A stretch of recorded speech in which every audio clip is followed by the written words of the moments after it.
They say a leopard can't change its spots. They say that you can't teach an old dog new tricks. But as you know, people say all kinds of stupid and redundant shit. And many of you that picked up Dread Sovereign's new album will have noticed that the band have changed. These old hands have really, really made a leap. The Irish band, fronted by Primordial's irrepressible Alan Averill, have changed their sound significantly. But at the same time, they've just gotten closer, truer to the roots of what made them all make this heavy metal music in the first place.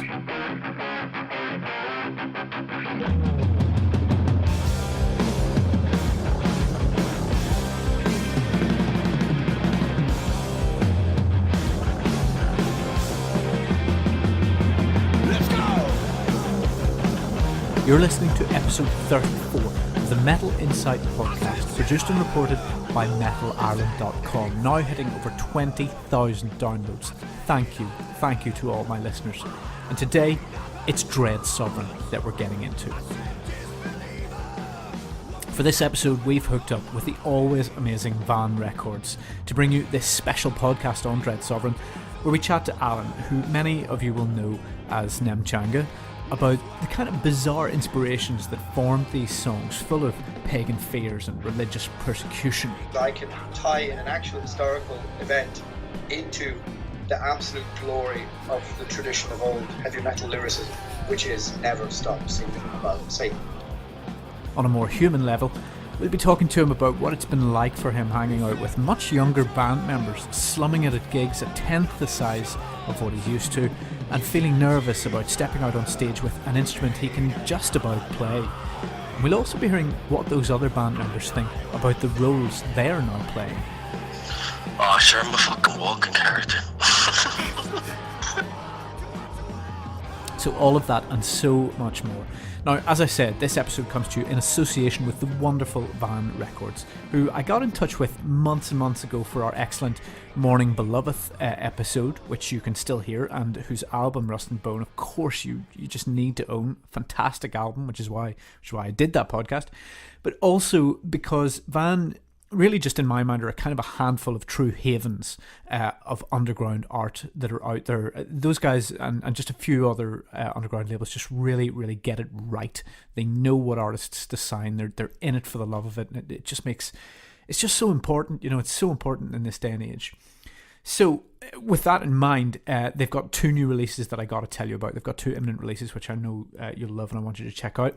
That is the release from Slagit. I think that's how you pronounce that. That's S-L-A-G-T. I've never really known how to pronounce that. At least I know what they sound like. They're kind of like a speedy, blackened underground heavy metal sound. You got to check it out. They've got the new album Dominus Mysterium. That's 12-inch.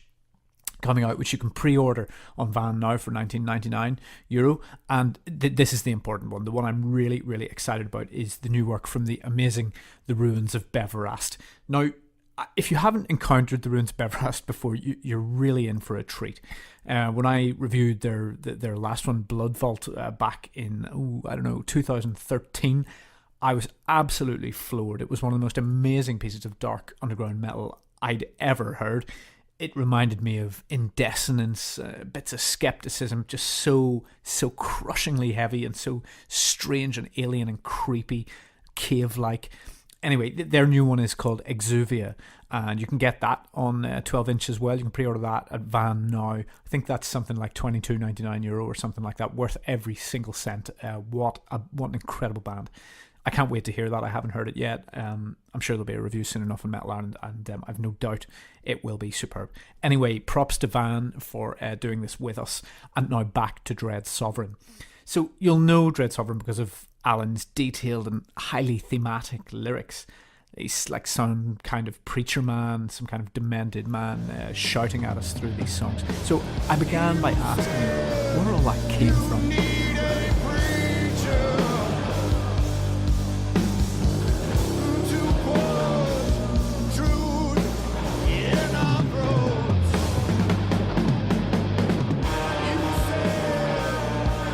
You have characters, right? Primordial is quite a specific character. It's your most you. Blood Revolt was the character of a sort of, falling down style, pissed off citizen slave or something. And Dread Sovereign, though, there's that aspect where it kind of goes back to the primordial thing, the redemption at the Puritan's hand. It seems like the character of a sort of old preacher of some sort. I mean, who is this character that you take on for Dread Sovereign?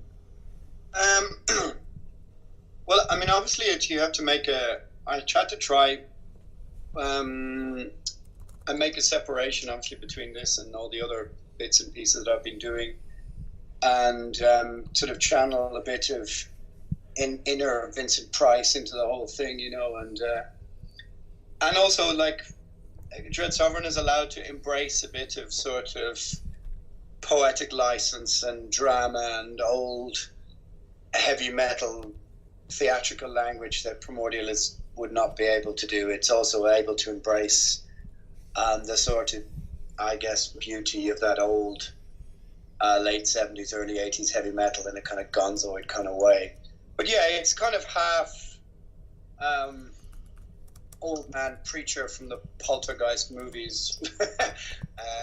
No, I know what you mean. It's trying to make a separation between all the different musical things that I do, and while not being remotely fantastical, like the lyrics are still relatively serious, I'm sort of allowed a bit of a free rein to sort of push the envelope a bit of what, if you want, with a bit of dramatic license or something.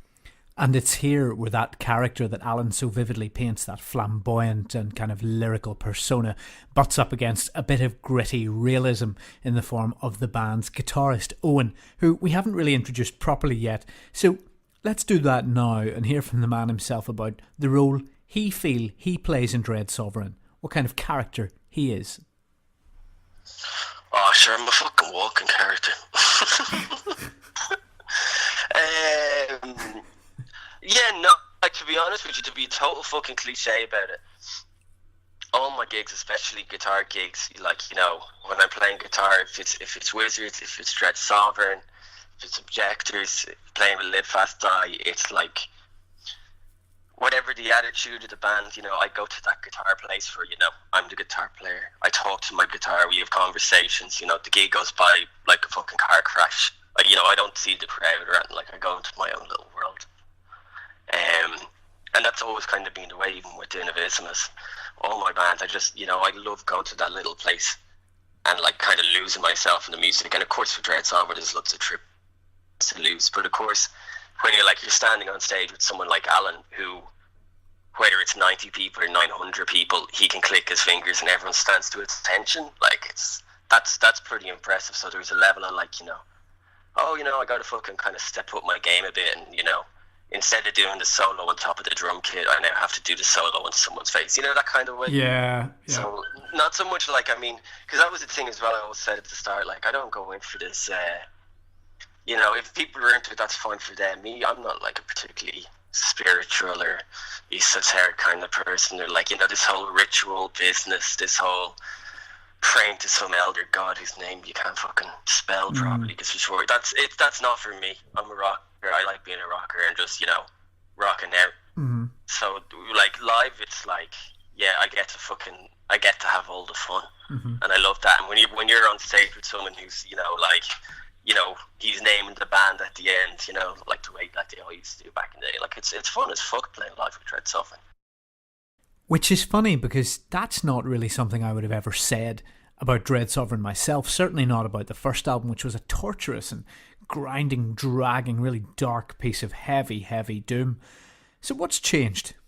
Part of it is me improving in playing, and part of it is part of Ola, the engineer's pursuit of trying to get a sweeter tone and not allowing me swamp the bottom end with grinding bass. But it's definitely a bit more musical, but also because it's just shorter, isn't it? Yeah. So it's half the length, I don't think the whole album, it's definitely not as dark, maybe, or as obscure, or as maybe, as you say, sort of burdensome is a good word sounding. I think part of that is to do with the swampy production, which I love, but also maybe these 3 songs are long songs on their own, and this new one are most definitely, they have 3 very different musical directions. So Everton, I think Everton, the songs are a lot more like, the songwriting is a lot more condensed and, in my opinion, better than some of the first song or the first album. And I guess it was kind of like what we had, like the last song, Spine of Saturn, was all just kind of jammed out in the studio. You know, the cover was just done last minute, jammed out. It was all a very stress-free and kind of loose environment, so we just kind of went with whatever, you know, that kind of way. Well, yeah, in a way, but also no, because you're dealing with Alan Averill here, not really a man to kind of piss around and just see how things come out of jams. As we know, over the years, he's been incredibly focused and dedicated to what he's doing. So I don't know how those two things really marry. So I wanted to poke a bit at why he even wanted to do Dread Sovereign in the first place, when we're all so proud of his day job, Primordial. It's weird because, you know, we've grown for so long when you were the sort of talisman of Primordial, and then you start doing other stuff. You know, you start doing Blood Revolt and stuff like that, and then Dread Sovereign comes along. I mean, what is it? You know, why do you need to do so much stuff outside Primordial? Because one imagines that Primordial is a very incredibly satisfying thing in and of itself. It is, but it doesn't do enough. I mean, I'm the kind of person who wants to be on tour for 3 months of the year. I want to do the live dates in the inside of Live After Death. I'm not satisfied to just only play. Like, we do what we do, and it's enough. But it's also simple. There's also simple reasons why. I mean, sacrificing a certain amount of your creativity for having a family and that kind of responsibility that brings is not something I pursued. So I have basically more time, and as far as I'm looking at it, if I have the passion and the energy and the willpower to do other things, then I should, because I'm maybe, unlike the others, I'm like more driven probably than I was even 20 years ago to do at least more, you know, creative things and write songs with other people. I mean, I have more things I'm going to do this year. My only hope is that I'm able to keep a handle on a good filter. But that's a little bit more for some other people too. I suppose they're going to judge me anyway. But I think, you know, Dread Sovereign has its own thing. It has its own sound. It's well placed within the kind of scene to have to find its own little niche. But part of it also is that, to my mind at least, I've already paid the dues, so to speak. Being in arguably one of the most individual heavy metal bands of the last 20 years, without sounding like an arrogant cunt, I actually don't really give a fuck what anyone thinks about Dread Sovereign. I wrote the songs because I wanted to play the bass and write songs, and I wanted to be in absolute control of the tone, the sound, the aesthetic, the lyrics, and have it stand or fall on purely my willpower, and force the thing through. Whether it sold 1,000 copies or 10,000 copies, I really didn't give a shit. I don't read reviews. I don't read what anybody says about it. It just is what it is. And it was just really important also, for me at least, to just be in complete control, more or less, you know, except for Bones' mental solos, and the others are allowed to add their meat to the bones, but to be the bones of something like this, you know, if somebody says, oh, blah, blah, blah, I don't give a I'm too old to give a fuck about anybody's opinion about it, really, I think, you know. Indeed. But things go in waves, you know. Maybe the next while I'll do some music that isn't metal, you know. But I don't think I ever feel, you use the word satisfied, I don't really ever feel satisfied. I feel kind of still as relentless as I did 10 or 15 or 20 years ago, which really makes me something a bit unbearable. Surely not. Anyway, he's been around the block, he knows the drill, has nothing to prove to anyone anymore, so where does he go? Who does he go to when he wants a new gun for hire? I didn't want like a heavy metal kind of like, you know, string damping, chugging sort of typical metal player who'd grown up listening to, you know, learning all the techniques and the this and the that. I wanted somebody with a bit of rock and roll attitude. Which led him to this guy, Owen Houlihan, otherwise known as Bones, that walking character we heard from earlier. It's hard to track just how many bands he's been in over the years. I mean, it must be in the dozens or something like that. And it's refreshing that he has his own opinion about his boss, if you want to call it that, his boss's day job in Primordial. Growing up, like, I guess I was always involved in the punk scene, but I always knew who Primordial were in the name. The music does nothing for me. They don't like live. You can't deny they're an amazing live band, but musically, I never gave them the time of day. So we kind of, I guess, when Zom started, I started working with Dara in Invictus. I had to go down and get the demo tapes off him when the album was there. I'd met Alan before, once or twice, but that night we went drinking and stuff and had a bit of a party, and I got a message off him on Facebook the other day asking how many bands I was in. And then I think at the time I was in like 5 or something. Yeah. But one of them was stopping, and he asked me if I wanted to do, if I wanted to try this thing. And I've been playing guitar since I was about 12. I played my first gigs when I was like 14, and I never really stopped. So I always loved playing with other people and doing like stepping out of my comfort zone in a way to kind of try new stuff, because I think that's how you better yourself as a player. So I was kind of excited to like, let's see what he had on offer, what his plan is anyway. And also at the back of my head, knowing that he's a guy that does something, so if he wants to do something, you know, it'll be done. So it could have potential to go places. So at the start, I remember being really worried, because Dara had kind of suggested me to Alan. And I remember being a bit worried that, like, oh, he might be like fucking Eddie Van Halen on the guitars. What if I can't play? And then, like, he got there and he showed me the riffs, and I was just laughing to myself, thinking, like, oh, what the fuck have I got into? This is going to be so much work. He immediately got all the same reference points. Maybe not the old black metal and some of the old speed metal, but he definitely understood when I would say, okay, this bit, in my head, it's like Hawkwind 74, Meeting.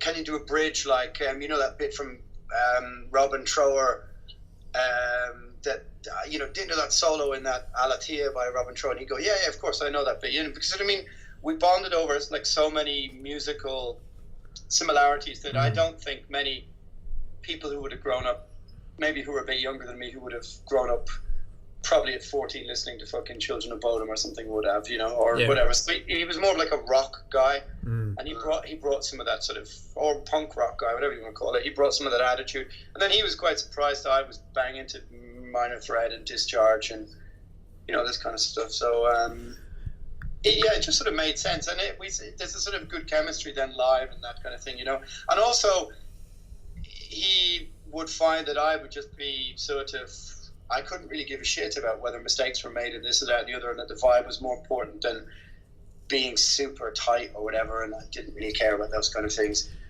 which was very un-metal 2015, you know.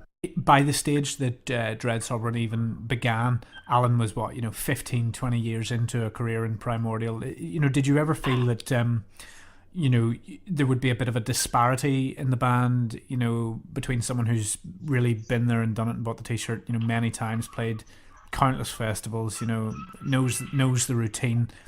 Did you worry that there might be that disparity of experience?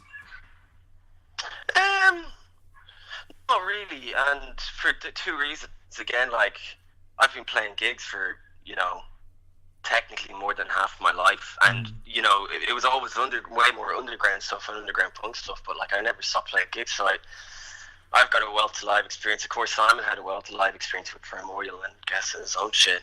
Johnny, of course, has fucking loads of live experience with all the bands he's been in, so there wasn't so much that. And as well, you know, I'm an egotistical fucking prick at the best of times, so it was just ego for ego at the start. It was, you know, whatever he said wasn't going to work, I tell him it could work. Me and Alan, we fight like fucking brothers when it comes to shit like this, but, you know, the stuff gets done at the end of the day, and we make it work. I don't really know how we make it work, but we make it work. Now, it can be annoying as fuck sometimes. Which is, I believe it, yeah. Yeah, essentially, yeah. Totally believe it. But, I mean, again, like I was saying at the start, you know, when he spelled out and kind of explained what he wanted to do, I was like, yeah, okay, we can try that. And if there was a riff that I didn't really like, you know, I'd try and make it my own and make it interesting for myself. But like, he was always quite vocal that, you know, like, if we're going to do this, the band will record, there will be gigs. So I guess it was a case of like, you know, just to kind of push it, just to see if it would work or how far we go. Because I mean, I love playing, and I love playing gigs. I love touring, and I love doing stuff essentially. And if he was willing to do stuff, then, you know, why not? Well, one reason could be that despite all the bravado and the ego and the willpower, Alan actually had a pretty new skill set to learn for himself. One of the things that's interesting, I mean, we are used to you pacing the stage, owning the stage, calling people out, demanding to know your own name, that kind of thing. And you know, you've got a bass in front of you now. You've got a plank of wood between you and the audience. Are you kind of grateful for it because maybe you don't have to put in quite as much physical exertion now as the years go on? You can kind of let the bass take a bit of the pounding as opposed to the microphone and the monitor. Yes and no. It requires an awful lot more concentration, because especially now as the songs get more musical, and because I still think as a singer I end up singing things that are going in a contrary rhythm to what I'm supposed to be playing on bass. And where for the first half dozen gigs I was like, oh, fuck, why did I write this in a sort of polyrhythm to the bass? And that's from someone who can't really even play. Yeah. But as I got more proficient, now it's almost more physical, because it's requires much more concentration, and also it's kind of a different level of physical imposition you have to have on the crowd, because like I said, like you say, you've got this you're holding this fucking totem, this sort of weapon, you know, and how you project a sort of physicality with that it's different. It's a different stance. It's a different it's very regal, isn't it? Especially with, you know, there's less hiding somehow, you know. Hang on, maybe I'm not sure. Like, I find it you're like, because with Primordial you might not be singing for 2 or 3 minutes, and you can take a moment, a breather, and I'll just kind of like stare at the backdrop and have a drink and sort of. But with Dress, I can't do that. I'm constantly involved, and if I let my concentration drift off, which is very usual with Primordial sometimes, then I'm out of time, I'm out of tune, I'm playing a different song or whatever, you know. So it's a completely different mental discipline. The first few gigs out, it was like, you know, it was essentially 2 bass players, you know, that kind of way, because I just have to play the power chords to kind of make sure he's staying along or this or that. Yeah. You know, it was kind of tit for tat in that kind of way to make the song come across as a song and not like bits dropping up and down. Mm-hmm. But of course, as now we've played more, now we know, like, he knows where the solo's coming up, so to, like, you know, hold it there. Hold it back. Bit, you know, I know. Yeah. So it's been fun like that. But again, I mean, like, at the start of the band, he was always like, here's the riff. Like, he writes most of the stuff by and large. I did a lot more of the arrangements, and, you know, we'll play this for 2 and then we'll change for 1, go back to the, you know, this kind of stuff. Mm-hmm. So it's like with that, it's been, you know, he'll have the bare bones of a riff, and then he'll just let me like fill it all in. So it's like, yeah, I think basically the whole, everyone's getting their heads around about how we compose a Dread Sovereign song now. Yeah. It gives a lot more freedom to actually play the song, you know, right that way. But I really had to suck in my own ego and just go, all right, you're gonna have to start at the bottom rung with this musically, and just fucking suck it up and suck for a while. And the first few gigs were kind of a bit awkward, and then after about half a dozen, I was like, oh, I get it now. All right, good. And now I've kind of got my eye in. But I was always a shit at playing the guitar for years. But I could write riffs and understood how to structure a song. At least I thought so. And now it's, you know, the difference between me and the other two is slowly getting less and less. You have been in a band for 20 years who can beckon, you know, pretty much 1,000 odd people to any, you know, gig you play, mostly, I suppose. Maybe I'm wrong. Not that big, but generally we, you know, I mean, between 4 and 800 or 900. or playing festivals or whatever. Yeah. Yeah, but I mean, you know what I'm getting at. I mean, how did it feel the first time you rocked up to, as you say, sort of 50, sort Shit. of? Yeah, I bet. Yeah. Yeah, it felt very strange because I hadn't figured out how to just enjoy the playing on its own terms and enjoy the fact that it took me a while to kind of go, all right, I got this. I can kill doing both of these things, or we can do it, and then just enjoy the visceral nature of playing like sort of rock and roll with a drummer and a guitar player and vibing off each other, you know. And that took me a couple of gigs to enjoy. But yeah, it is hard. I mean, even getting in the back of the van and doing 20 odd days where you're not afforded any of the sort of small luxuries that Primordial is afforded, least of all being paid for what you're doing, and everyone else is a bit younger, and it's just fucking, yeah, let's all fucking, everyone kips on the fucking where they can. And I kind of took it as something that it was important for me to do. But why? Because you're so far past that. I mean, you've done all that shit for years. I don't understand why you would return to, as you say, dropping even the small luxuries that Primordial have had to fight tooth and nail to achieve. Why do you want to get in the back of the van? I suppose it's just proven that you're still alive. That you can still do it, that you can take on another discipline. And like, even the guys from Procession, we're on tour Procession, they're like, what the fuck are you doing here? I'm like, look, man, we're playing in a basement bar in Barcelona. There's 70 people here, but when the gig went off, which was 7 times out of 10, it was brilliant, great feeling, and we were a really good doom rock band, or whatever you want to call it, and it put a great fucking smile on my face. And I haven't got time to sit around between feeling like that with Primordial. You know, Primordial is a different thing, where you can show up at the airport and everybody just does their own thing. You know, you'll stay in the hotel till an hour and a half before playing, get the shuttle to the whatever, arrive on stage, that one, and play. And it's still great. It's still like us against everyone else, but it's a bit more, stately sometimes. So it was kind of nice to get my hands dirty and back in it, you know. But it's hard. I mean, it gets harder the older you get. But some part of me took it as an affront to my willpower that needed to be strangled, you know, or forced back into where it came from, you know. All this talk about a newfound rockiness in the album, a newfound kind of pace, a newfound energy as distinct from the first one, it sort of risks rewriting a little bit of history about who and what Dread Sovereign are. At least that's what I think anyway. And I put this to the guys to say, all right, things are different now, but let's not forget that at the start there was hoods, there was incense, there was all kinds of stuff. This was a very different looking band just a few years ago. But as Owen sums up, maybe attitudes just soften.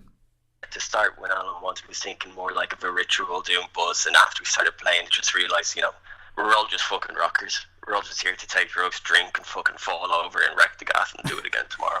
I mean, I would admit, like I said, the first few gigs were a little bit of, okay, what do I do?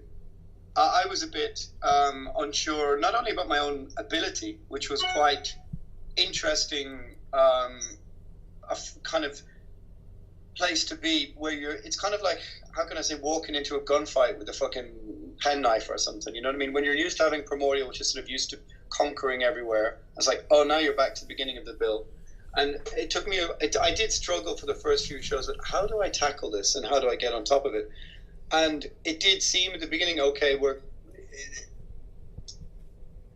but by 3 or 4 shows, that was just like, I'm not fucking doing this. We don't need to do this. This is, let's just be a fucking more like a rock and roll band, you know? Yeah. But having said that, we did sacrifice some of the dark tones and dynamics on the record to rock and roll that maybe we could have worked a bit harder, or can still work a bit harder on projecting some of those more musical moments, as opposed to just fucking sucking the venom out of doom metal, you know. But I think it really was just a case of finding how to tackle a new sort of discipline, you know. It's true, the rock and roll sort of kicked the ritual's ass, so to speak, after about 3 or 4 shows. And it was all the better for it, because it released me to be able to go, actually, I can still take this seriously, but I can enjoy it, and I can enjoy the... as I started to become more musically adept, it's sort of, okay, this makes more sense now. I can be more Lemmy than hiding underneath the hood. And also, you realize, especially when you start to play those mass ritual kind of shows, half the reason why people are wearing all those hoods is because they are actually hiding. They don't have the personality to look people in the eye. And I just sort of realized that we were making a mistake by even attempting that kind of thing. Look, that's a really important thing at this stage in you know, where we are at the moment. I mean, I can't remember who I was talking to a couple of episodes back in the podcast, and it was Dial Patterson, and I was saying, you know, everything's a ritual now or whatever. And he says, yeah, you know, everybody wants to look like McGrath at the moment, and you know, you see it, you go and see Quickscore or something, all these people with shrouds around their faces, you know, they probably all look like Dave from Accounts. Well, this is it. I mean, I was backstage at, say, Acherontic Arts, and I was just surrounded by fucking point extras, you know, and like librarian looking dudes. And there used to be a point when, you know, when you Destroyer 666 look like how Destroyer 666 should look. Completely. Just like Possessed did in 85. Yeah. Just like, aggression never dates in that sense, but playing atmospheric music inspired by these things, you realize, okay, you guys are all wearing hoods and bandanas because you don't look like how you sound sometimes. And also, it's just easier because it creates a sort of a disconnect. I mean, I think McGuire could get away with being who they are and still play the way they are, but everyone following them down the same, you know, the same rabbit hole is a kind of out, because then it means I don't have to look anybody in the eye now. I don't have to concentrate on some of the very visceral nature of rock and roll. I can totally abstract myself from that.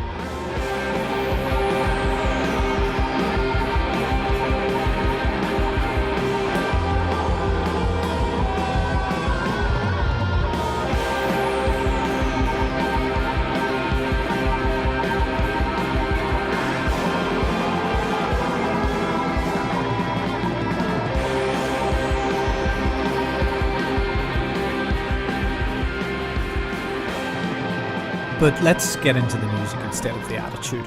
One of the best songs, probably the best song on this album, is called Spines of Saturn. I love it because it reminds me of a great band that I used to love in the mid-90s, a band on Peaceville Records called Ship of Fools. They were kind of proggy, but they had this weird vibe of coming out of kind of like the druggy Mancunian kind of Manchester scene as well. It's hard to even describe, but anyway, they were fantastic. Anyway, Spines of Saturn sort of captures that interplanetary rock that they did so well. So I wanted to know a bit more about it, how they came up with the track, and why it's so strikingly different. Not just because it gives Bones a chance to really lose his rag over some great solo lines. Alan had the idea for it, and he'd had the idea for a while, and I remember playing bits of it with like Simon, and then it was kind of, you know, dropped again, and it just kind of resurfaced right before. Like how we recorded was the weekend before we were going into the studio, we were playing Archerontic Arts Festival, the Van Records Festival. So we were all over there for 3 days. We all went on our own separate absolute benders. I know I didn't sleep for 3 days. I don't think Johnny slept for 3 days. I ended up waking up in Brussels, not in Germany, and missing my flight home, and thinking that we were in the studio on Saturday, but we were actually in the studio on Wednesday. So I had to got back Thursday morning, we did a jam Thursday morning, and we were in the studio Wednesday recording. So we kind of jammed it out before going, and we were like, oh, we're not going to record that. I was like, no, we're going to record it. So it was one of those, there wasn't a fucking brain cell between us, but we just went for it. So that could very well have some sort of leaning on the sound of it, I guess. But again, the freedom that Dread Sovereign allows Alan, I think he can just go yeah, fuck it, let's try this.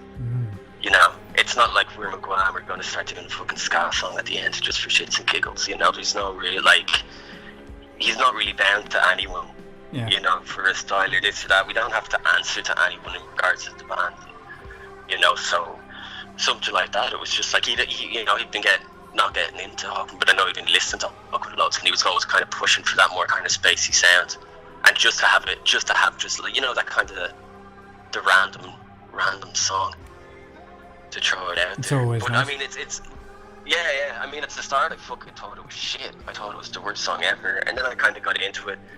And then when we were recording it again, I thought it was shit again. And then I haven't. Well, if we start playing it live, I think it'll of course be totally different sounding. But it's still the one that it depends on the day whether I like it or not. But it really draws from your own, the Wizards kind of, the Wizards of Firetop Mountain kind of style of things, hugely. Yeah. It has a bit on that. Again, yeah, like I mean, Everton to me, be it, death metal or hip hop, like Everton to me is like the spirit of rock and roll. You know, that kind of way, like the attitude to it, or this or that. So like, I mean, like Vomitor to me are like a rock and roll band. They have that attitude despite the fact that they're playing like super fast or this or that. So it's like, I guess just channeling that attitude into things it's easier to like, okay, maybe these chords aren't necessarily evil and doom, but if we play it like this, we can make it our own evil and doom, that kind of way. Mm-hmm. It came from me taking DMT.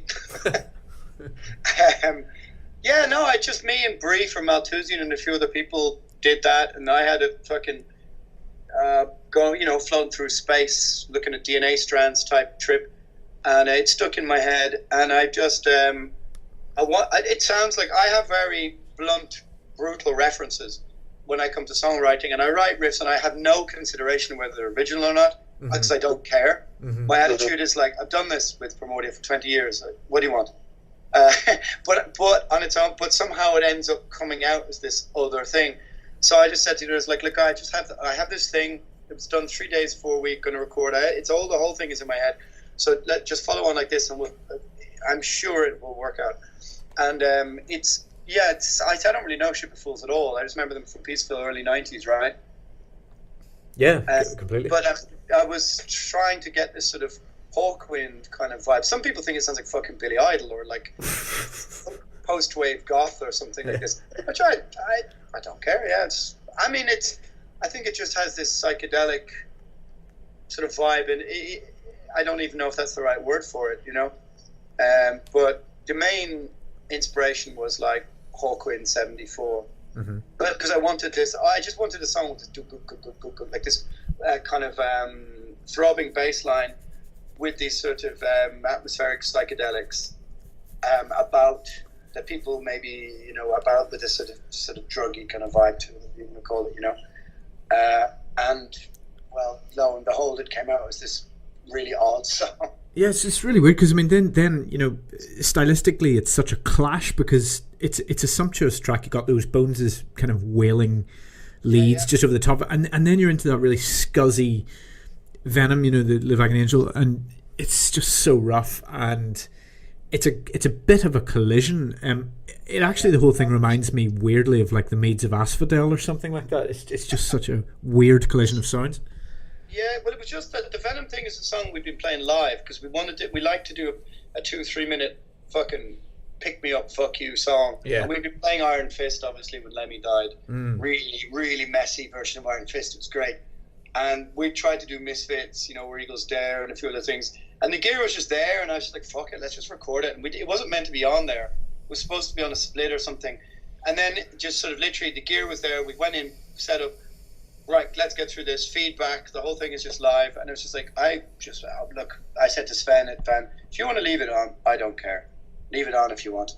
In fact, I enjoy the fact that it's such an odd mix of things, and a lot of people don't realize it's Venom. Which I think is even more hilarious. It's like all the people who ask me about the title as well. So which I thought was kind of hilarious as well. Do you think you have lived like an angel? It's such a weird fucking song title. It doesn't really Isn't make any it? sense, does it? It's completely strange. It's completely fucking... Yeah.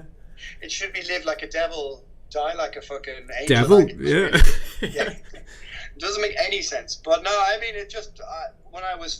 if you told me when I was 14 years old that I could have played the bass and sang a Venom song, I'd be fucking chuffed with that. So it was just me giving my 14-year-old self the kind of... the adrenaline thrill of just going, yeah, I'm going to clatter my way through a Venom song, and I don't really care what you think about it. And yet again, you bundle of contradictions. This release is very far from some kind of, devil may care kind of thing, because as usual your lyrics are, as we have come to expect from you, as detailed and as Moorish as they get. So it's not like you've just sort of thrown, it's not like you've got a devil may care attitude to that side of it. The attention to detail of the lyrics, for example, in the first song, which is about this woman called Sarah Wildez Averill, same surname as me, who came from the same area of England, who was hung at Salem. She was the first woman hung at Salem. In the inside of the inlay, you can see her death warrant. And it would seem that she's some distant relation to me. So, in the last song on the last album, I became obsessed in a way with this statue of Saint Bartholomew, who was skinned alive outside the Duomo Cathedral in Milan. And I thought this was a very arresting statue, and it would seem that Mark Twain felt the same way. So I wrote this song. If you listen to the transmissions from the Devil's Star, it's about Saint Bartholomew coming to Mark Twain in a dream, and then discussing the it's complicated, discussing the nature of martyrdom. And then in the second half of the song, in the dream, Twain is at Bartholomew's crucifixion, and this is the sort of the kind of finest, so to speak, nail in the wood of the story of the album. So I thought, wouldn't it be interesting to have the same three characters on the cover of this new album as on the last album, but this time they're making a gallows for Sarah Wildez Averill. So she comes to me in a dream and she says, never stop singing about Satan, so that my death will never be in vain. So that means I can tie in an actual historical event into the absolute glory of the tradition of old heavy metal lyricism, which is never stop singing about Satan. So the whole thing is tied into an actual real thing, and I love the fact that it's a continuation from the previous record, and so it's like it's sort of in joke to myself, but one with very real meaning, which is also part of has a sort of metaphor for not giving up on doing any of these things. So that's how it sort of makes sense to me. Dude, that is at the Bones, and he's just like, Jesus Christ, you're a lunatic, but okay.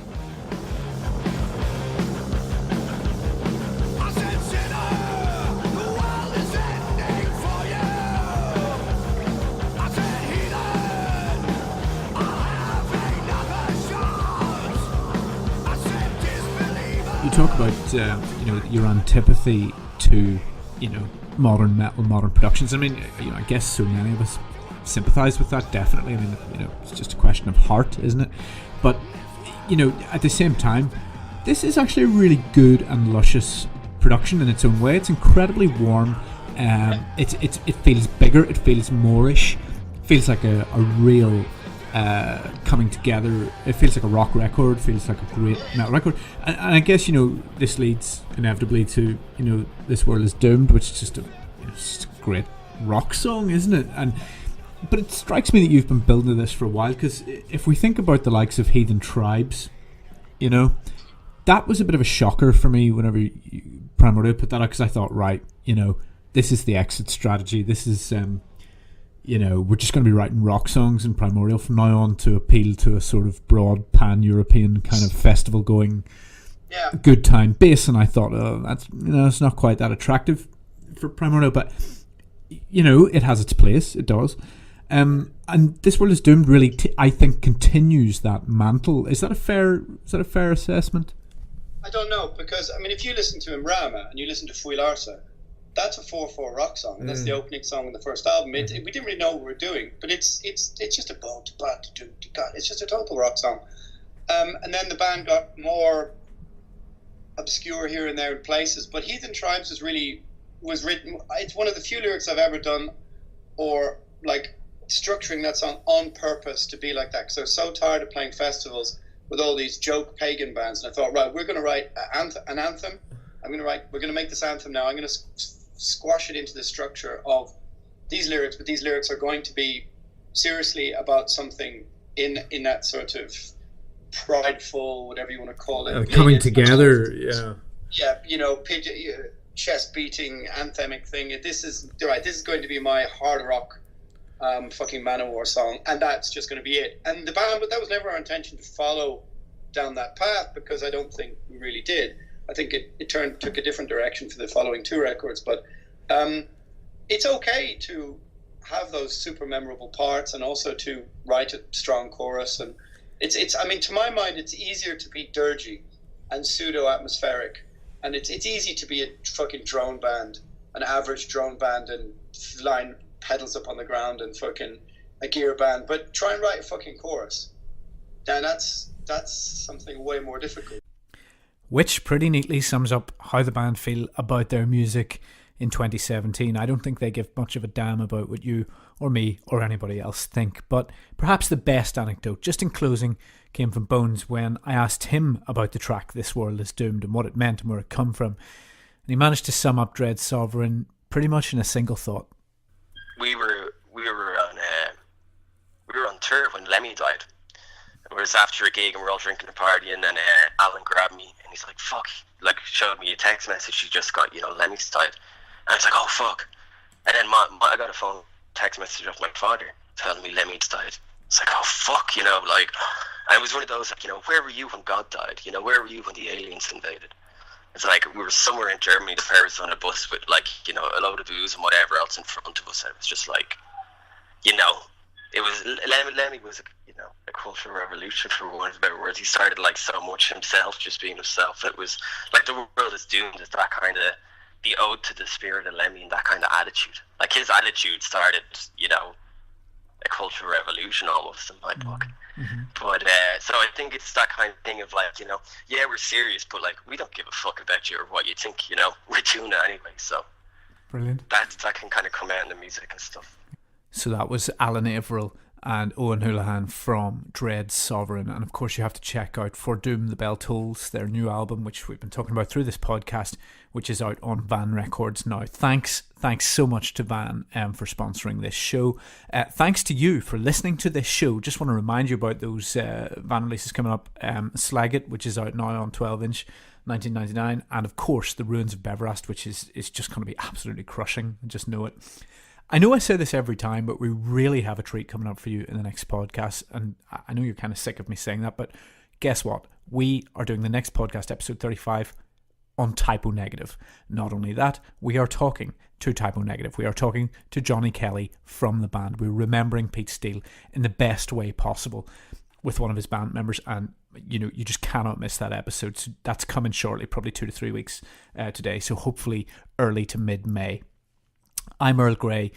You're listening to the Metal Insight podcast, produced and reported by MetalIreland.com. Thank you for being a listener or a downloader. Thanks to Van for helping us out with this and just for being great. Thank you all. We'll see you soon. Over and out.